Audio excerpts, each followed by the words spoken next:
احمد منصور پہلے بھی میں نے ذکر کیا، پاکستانی فوج ٹیررزم کے خلاف فرنٹ لائن ہے پاکستانی، اور بڑی قربانیاں دے کے سارے معاملات جو ہیں وہ پاکستان نے کوشش کی، حل کیے، مدد کی۔ دنیا نے اس طرح اکنالج نہیں کیا۔ مغرب کی جو منافقت تھی، امریکہ کی جو منافقت تھی، اس کا بھی وہ سامنا کرتے رہے۔ پروپیگنڈا بھی بہت ہوا۔ پھر وہ جو ہمارے ملک کے اندر جو اسٹوجز ہیں، ان کے جو نمائندے ہیں، وہ بھی انہوں نے بھی ایک پروپیگنڈے کا میدان گرم کر رکھا تھا۔ اب اس وقت چائنا اور امریکہ، پاکستان ایک بیچ میں چل رہا ہے۔ اصولی طور پر تو تعلقات دونوں ملکوں سے ہونے چاہیے۔ چائنا کے ساتھ تعلقات کا یہ مطلب تو نہیں ہونا چاہیے کہ آپ امریکہ سے لڑ لیں، یا امریکہ کے اگر آج کیمپ میں ہیں تو اس کا یہ مطلب نہیں کہ آپ روس اور چین سے دوری اختیار کر لیں۔ یہ بڑے یہ بہت بڑے چیلنجز ہیں، کیونکہ آپ ڈیفنس کو کور کرتے ہیں، آپ کی میل ملاقاتیں بھی ہوتی ہیں تمام لوگوں سے، اسٹیک ہولڈر سے۔ تو کتنا یہ وہ سمجھتے ہیں یہ مشکل چیلنج ہے، اور how are they coping with it? اس کو حل کیسے کریں گے؟ سمیع صاحب، امریکہ کی طرف سے ایک ناجائز پریشر تو آیا نا پاکستان پہ۔ ہم اس کو بلیک اینڈ وائٹ میں اگر نہ بھی کہیں، وہ تو بالکل ایک سچ بات ہے۔ انہوں نے تمام جو وہاں کی صورتحال ہے وہ ہمیں ذمہ دار ٹھہرانا شروع کر دیا۔ تمام بوجھ ہم پہ ڈالنا شروع کر دیا کہ ابھی افغان طالبان کو سمجھائیں، ٹیبل پہ لائیں، یہ منوائیں، یہ کریں۔ تو اب اور ہمارا سٹانس تو دیکھ چکے ہیں، ہمارے مطلب وزیر اعظم بھی یہ بات کر رہے ہیں، D G S P R نے بھی حالیہ دنوں میں بات کی ہے میڈیا سے۔ اس میں بہت سارے ایسے اقدامات بھی جو ہم نے لیے ہیں، پاکستان نے لیے ہیں، ان سے آگاہ کیا ہے پہلی مرتبہ۔ بڑے اہم اقدامات ہیں، ان پہ بھی ہم بات کر لیتے ہیں۔ لیکن جو ہم بات کر رہے ہیں پاکستان کی طرف سے جو بات ہو رہی ہے وہ یہی ہے کہ جب وقت تھا طالبان سے بات کرنے کا، انگیج کرنے کا، جب امریکہ وہاں موجود تھا، تب تو انہوں نے کیا نہیں، اور ہم انہیں کہتے رہے کہ آئیں بات کریں، تاکہ اگر آپ نے جانا ہے تو یہ وقت ہے۔ جب آپ وہاں سے چلے گئے ہیں، اس کے بعد آپ کے وہاں پہ نہ جو ٹروپس آن گراؤنڈ ہیں، نہ آپ کی وہ طاقت وہاں پہ رہی۔ جن کے اوپر آپ نے تکیہ کیا تھا وہ تو ایسے ہیں کہ وہ ہتھیار اٹھانے کی بجائے حوالے کرتے جا رہے ہیں، اور وہ کہیں پہ نہ ان کی کوئی مزاحمت ہے۔ تو سارا کچھ تو ان کا فلاپ ہوا، لیکن نزلہ پاکستان پہ۔ تو پاکستان اس میں بہت مشکل صورتحال سے فیس کر رہا ہے، لیکن یہاں سٹینڈ تو بہرحال پاکستان نے لیا ہے سمیع صاحب، کہ انہیں ہم باور تو کرا رہے ہیں کہ بھائی آپ کی یہ جو باتیں ہیں، جو آپ وزن ڈال رہے ہیں ہم پہ، یہ قبول نہیں ہے، ہمارے ہاتھ میں کچھ نہیں ہے، وہاں جو کرنا ہے کریں۔ اور ساتھ ہی ساتھ پیرالل چائنا کے ساتھ اور رشیا کو انگیج کر کے اس پہ ہم لے کے چل رہے ہیں۔ توازن کوشش تو یہی ہے کہ قائم رہے، میرا خیال ہے پاکستان کی رہنی بھی چاہیے۔ اور لیکن بہرحال آپ کو پتہ ہے امریکہ کی اپنی پالیسیاں ہوتی ہیں، اپنے ان کے جو گیمیں ہوتی ہیں۔ اب ان کی جو گیمیں ہیں ان سے بھی تو ہمیں مقابلہ تو کرنا ہے، چاہے سامنے آگے کریں، چاہے جیسے پہلے کرتے رہیں۔ صدیق ساجد، یہ جو پاکستان کی افواج نے سلسلہ شروع کیا ہے کہ پارلیمنٹ کو جو اہم معاملات ہیں ان کو اعتماد میں لیتے ہیں، آتے ہیں، بریفنگ کرتے ہیں، جنرل قمر جاوید باجوہ خود موجود ہوتے ہیں، جنرل فیض حمید صاحب جو ISI کے سربراہ ہیں وہ یہ کرتے ہیں۔ اس کا امپیکٹ آپ کیا دیکھتے ہیں؟ جو قومی اسمبلی کے ممبران ہیں، جو پولیٹیکل پارٹیز ہیں، جو ایک گڈ ول وہ ارن کرنا چاہتے ہیں پاکستان کے جو عسکری جو ہماری قیادت ہے، آر دے گیٹنگ اٹ، یا ابھی آپ سمجھتے ہیں کہ مشکلات ہیں؟ نہیں، وہ اس سے یہ بہت فائدہ مند چیزیں ہیں، خاص طور پر اراکین پارلیمنٹ کے، اس کو وہ خود بھی تسلیم بھی کرتے ہیں۔ اور ان کے ذہنوں میں جو ایک بات بٹھائی جاتی ہے نا جی، صرف فوج اقتدار پہ قبضہ کرتی ہے، ایسی بات نہیں ہے۔ ہماری فوج بہت ہی زیادہ پروفیشنلزم کی جو ہے وہ بہت زیادہ ہے ان میں، اور وہ جب وہ یعنی وہ جو ایک کمیونیکیشن گیپ ہے آپ کہتے ہیں، اس سے وہ برج ہوتا ہے۔ وہ کبھی بھی انہوں نے انکار نہیں کیا۔ وہ تو یہ تو بہت بڑا فورم تھا جب یہ ابھی پارلیمانی کمیٹی کا، قومی سلامتی کمیٹی، اس کے علاوہ پارلیمانی قومی سلامتی کمیٹی، یہ جو نیشنل اسمبلی سینٹ کی ڈیفنس کمیٹیز بھی جب ہوتی ہیں تو وہ آفر کرتے ہیں خود کو، سیکٹری ڈیفنس یا GHQ جو نمائندے ہوتے ہیں، کہتے ہیں آپ نے شمالی، اور یہ جاتے بھی ہیں، شمالی وزیرستان جانا ہے، ایئر فورس کے ہیڈ کوارٹر جانا ہے، نیوی جانا ہے، GHQ جانا ہے، جس ایشو پہ بھی آپ بریفنگ لینا چاہیں ہم آپ کو جو ہے وہ تیار ہیں۔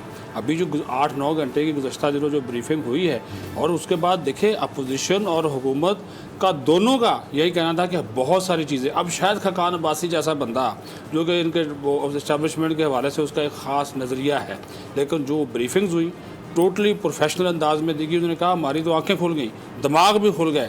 تو ہم نے اس طرح کی چیزیں پہلے نہیں دیکھی، اور یہی ہم چاہتے تھے۔ دماغ کھل گئے؟ نہیں، وہ اب کہہ رہے ہیں نا جی، وہ جب وہ اس چیز کا اعتراف کرتے ہیں کہ یہ جو چیزیں ہو رہی ہیں آن گراؤنڈ ہو رہی ہیں یا پاکستان کا ایک رول ہے سیکورٹی کے حوالے سے, ڈیفینس کے حوالے سے, اور ہماری افواج پاکستان کیا سوچتی ہے, تو سمیع صاحب اس کا امپیکٹ تو لازمی طور پہ پڑتا ہے. بالکل ٹھیک. اچھا, ایک اور جو بڑا اہم مسئلہ ہے وہ ہے سی پیک, اور کیونکہ اس کی بھی جو کمانڈ ہے, جو اتھارٹی ہے, اس کے بھی سربراہ ایک ریٹائرڈ جنرل ہیں, جنرل عاصم سلیم باجوہ, بڑے کمپیٹنٹ جنرل ہے, کور کمانڈر بھی رہے وہ سدرن کمانڈ کے, اور DGI SPR بھی رہے, پرویز مشرف کے بڑے قریبی ساتھیوں میں سے ہیں.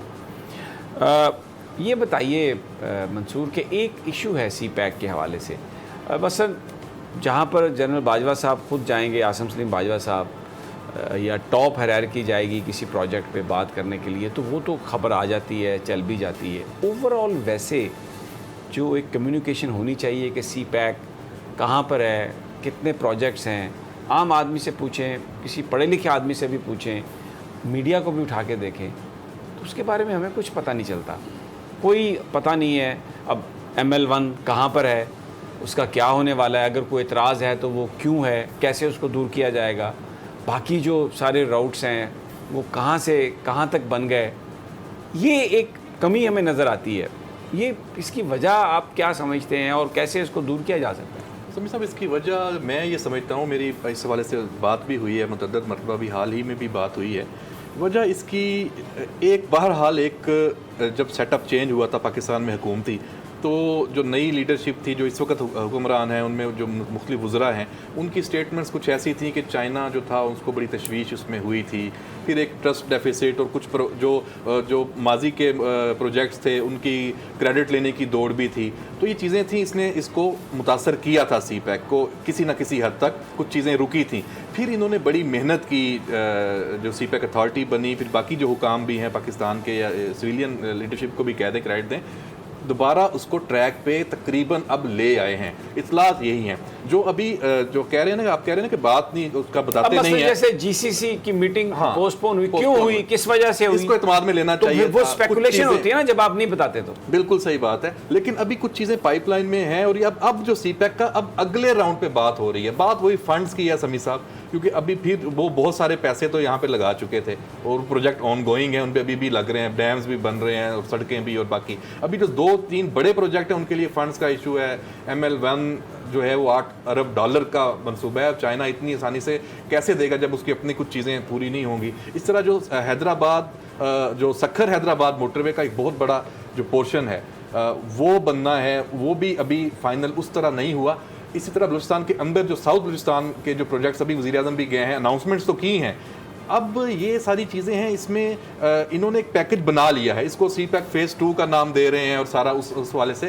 تو میرا خیال ہے جب اس کی عملی شکل آئے گی تب اناؤنسمنٹس پہ جائیں گے. ابھی یہ پائپ لائن میں بہت زیادہ اس میں ورکنگز ہو رہی ہیں, دونوں طرف کے جو خدشات ہیں, ریکوائرمنٹس ہیں, ضرورتیں ہیں, سب اس میں دیکھ رہے ہیں. پھر کچھ یہ دہشت گردی کے واقعات جو ہیں یہ بھی ہو گئے ہیں. تو یہ سب ایک جو صورتحال ہے داسو کا آپ دیکھ لیں تو اس میں بڑا اچھا. اس میں صدیق ساجد, کیونکہ اب آپ پارلیمانی رپورٹر ایسوسیشن کے پریزیڈنٹ ہیں, تو آزادی صحافت بھی ایک آپ کا ایشو ہے. اب ایک پاکستان میں عمومی طور پر یہ ہوتا ہے کہ خبر آتی ہے تو یہ چلائیں یہ نہ چلائیں, آپ کو پتہ ہے پھر فون بھی آنے لگتے ہیں. یہ these are the facts, everyone knows about it. بہتر نہ ہو کہ اگر آپ چیز کو چھپانے کی بجائے جو فیکٹس ہیں وہ سامنے رکھ دیں, and let the people decide. کیونکہ اگر آپ کا سچ کا رشتہ قائم ہوگا تو لوگوں کا آپ پر اعتماد زیادہ بڑھے گا. اگر کہیں پر کوئی کوتاہی غلطی ہوئی بھی ہے تو لوگ اس کو ٹالریٹ کریں گے. لیکن اگر آپ بالکل کہ اس کو آؤٹ کر دیں, اس کو ہٹا دیں, اس کو یہ نہ کریں, اس کو وہ نہ کریں, وہ جو ایک پرانا جو انگریز کا سٹائل تھا, جیسے غلاموں کو یہ بات بتانی ہے یہ بات نہیں بتانی, تو یہ تو فائدہ مند نہیں ہے پاکستان کے لیے بھی, نہ موجودہ حالات میں. تو آپ کا بھی رول بڑا خاصا مشکل ہے. اس کو کچھ اس کا کوئی اپائے, اس کا کوئی حل ہو سکتا ہے پاکستان میں؟ اب دیکھیے, یہ تو آپ کی بات ٹھیک ہے, آزادی صحافت کے ہم دعوے دار تو بہت ہیں, لیکن جو حقیقت ہے وہ بھی آپ کے سامنے ہے. آپ نے اچھی منظر کشی کی ہے, اور یہ ہے بھی سچ کہ ہم پورا سچ نہ ہمیں بولنے دیا جاتا ہے, نہ ہم بولتے, نہ ہمیں بتایا جاتا ہے. ٹھیک ہے, ابھی آپ یہ دیکھیں, زیادہ جو آپ نے ابھی سی پیک کی بات دیکھ لیں, ظاہر ہے اس میں بہت ساری چیزیں میڈیا کو اعتماد میں لینا چاہیے کہ یہ ہو رہا ہے، یہاں پہ رکاوٹیں ہیں، تاکہ پتہ چلے۔ ایک تو یہ مسئلہ بہت زیادہ سینسٹیو ہے پاکستان اور چین کے حوالے سے، جو تعلقات ہیں دار ہے، ایک ہماری جو اکانومی ہے اس کی ترقی کے حوالے سے جو چین کا کردار ہے وہ بھی سب کے سامنے۔ لیکن اگر کوئی چیز اچھی ہو رہی ہے یا ہونے والی ہے، یا ہمیں آپ کو مجھے معلومات چاہیے، وہ ہمیں ملنی چاہیے۔ اوور آل جو آپ جنرلی بات کر رہے ہیں وہ بھی ہے۔ اب حکومتی سطح پہ اگر کوئی اچھا کام ہو رہا ہے تو اس کو بھی چھپایا جاتا ہے، جو اگر چیز نکل آتی ہے چلیں اس کو تو چھوڑیں، بڑی کنٹروورسی تھی فوجی اڈوں کی امریکہ کی۔ جی وہ کہتے ہیں اپوزیشن والے کہ جی امریکہ نے تو اڈے مانگے ہی نہیں، وہ امریکنز کچھ کہہ رہے ہیں، پاکستانی کچھ کہہ رہے ہیں، لیکن اس پہ باقاعدہ طور پہ فلو آف انفارمیشن نہیں ہے۔ اور اگر کوئی چیز ہو جائے تو بھائی اس کو ہٹا دیں جی، بس اس کو نہ چلائیں، اس کو چلا دیں، یہ اپروچ ہے۔ یہی ہے لیکن اڈے مانگنے والی بات نکلی تو امریکہ سے ہی تھی نا۔ نہیں جو کچھ بھی تھا، میں اس کنٹروورسی میں نہیں جا رہا، میں تو میڈیا ہینڈلنگ کی بات کر رہا ہوں کہ اگر آپ وائڈ سبجیکٹ ہے سمیع صاحب، اور اس میں ہمیشہ حالانکہ اچھی خاصی ٹیم ہے میڈیا کی، پتہ نہیں کتنے ترجمانوں کی اتنی فوج ظفر موج موجود ہے، کوئی بھی ہر معاملے پہ ٹویٹ کر دیتے ہیں۔ اپوزیشن کی جماعتیں جو ہیں نہ وہ صحیح انفارمیشن دیتی ہیں، ادارے بھی میں معذرت کے ساتھ کوئی انفارمیشن نہیں دیتے، چھپانے کی بات کرتے ہیں۔ وزارت اطلاعات کا ہے، ہم باقی ہر طرف بات کرتے ہیں، ان کا اصل ذمہ داری تو ان کی ہے۔ اچھا پھر سبھی صاحب، ہر وزیر اپنی علیحدہ بات بیان کر رہا، تو جب آپ نے ایک وزیر رکھا ہے تو سب کچھ اسی کے ذریعے جانا چاہیے۔ اچھا لیکن وہ بھی کرتے ہیں، سوشل میڈیا کے اوپر ساری چیزیں آ جاتی ہیں، ہم ان کو کنفرم کرنے کے لیے متعلقہ وزارتوں سے بات کرتے ہیں، وہ جواب نہیں۔ بہرحال یہ پاکستان ہے، یہ اس کی سچویشن ہے، کچھ چیزیں اچھی ہیں، کچھ چیزوں میں امپروومنٹ کی ضرورت ہے، کچھ چیزیں ابھی طرح روایتی انداز سے چلائی جا رہی ہیں۔ ہمارا یہ خیال ہے کہ اگر اس میں بھی کوئی تبدیلی آ جائے، اور جس طرح مہذب دنیا جو ڈیولپڈ ورلڈ ہے جس طرح وہ ان چیزوں کو ہینڈل کرتا ہے، اگر ہم بھی یہ بجائے دھونس کے، ڈرانے کے، مارنے کے، پیٹنے کے، روکنے کے، ان چیزوں پر عمل کر لیں تو میرا خیال ہے وہ ہم سب کے لیے بہتر ہوگا۔